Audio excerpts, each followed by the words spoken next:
ating magiging update sa magiging tayo ng panahon sa susunod na 24 oras. Patuloy ang pag-iral ng southwest monsoon o nitong hanging habagat sa ilang bahagi ng ating bansa, partikular na itong kanlurang bahagi ng Southern Luzon, Visayas at Mindanao. Kaya for the next 24 hours, makakaranas tayo ng mataas na tsansa ng kaulapan at mataas na tsansa rin ng mga kalat-kalat na pag-ulan, pakulog at pagkidlat dito sa lalawigan ng Palawan at itong western at southern na sections ng Mindanao. Metro Manila at sa nalalabing bahagi ng ating bansa ay mas maaliwalas sa panahon naman na ating inaasahan, mainit at maalinsangan at may tsansa tayo ng mga pulupulang pag-ulan na may pagkulog at pagkidlat na dulot ng localized thunderstorms.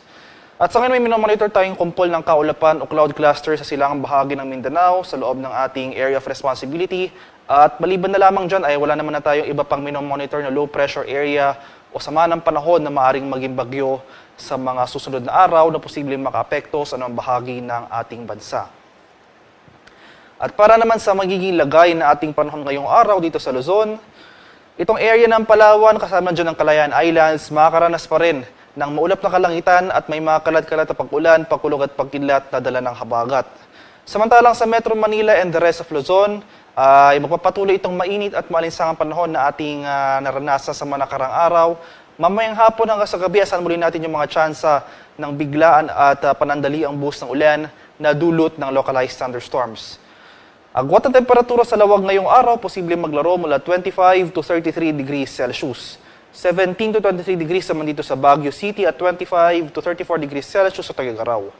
Temperature forecast para sa Metro Manila ngayong araw ay mula 26 to 32 degrees Celsius. 22 to 31 degrees naman dito sa Tagaytay at 26 to 33 degrees Celsius sa Legazpi City. Puerto Princesa at Kalayaan Islands, temperature forecast natin ngayong araw ay mula 25 to 30 degrees Celsius.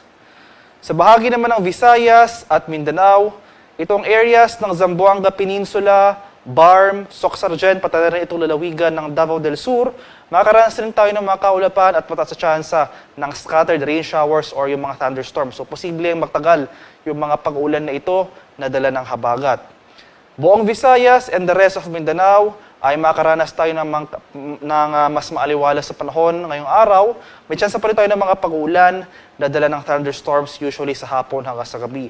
At ngayong madaling araw pa lang, nakapagtala na tayo ng mga pag-ulan sa ilang bahagi ng Mindanao, particular na dito sa central at eastern sections ng Mindanao. Asahan natin na mas rarami pa yung mga areas na magkakaroon ng kaulapan mamayang umaga hanggang sa tanghali, especially itong western at southern sections ng Mindanao. Ulitin ko po, itong mga areas ng Zamboanga Peninsula, Barm, Soc-Sargen at Davao del Sur. Patuloy po tayong makakaranas sa mga kaulapan at babagsak yung mga pag-ulan na ito mamayang hapon hanggang sa gabi. Sa Visayas naman, yung mga pag-ulan ngayong madaling araw, may mga naitala na tayo na thunderstorm activity sa bahagi ng Bohol. Asahan natin na mas magiging maaliwalas ang ating panahon mamayang umaga hanggang sa tanghali sa malaking bahagi ng Visayas. May pag-ulan umulit tayo ng mga thunderstorms pagsapit ng hapon hanggang sa gabi. Temperature forecast para sa Iloilo ngayong araw, posibleng maglaro mula 26 to 32 degrees Celsius. 25 to 32 degrees naman dito sa Cebu at 26 to 33 degrees Celsius sa Tacloban. Temperature forecast para sa Cagayan de Oro ngayong araw ay mula 25 to 32 degrees Celsius. 24 to 32 degrees naman dito sa Davao at 24 to 33 degrees Celsius sa Zamboanga.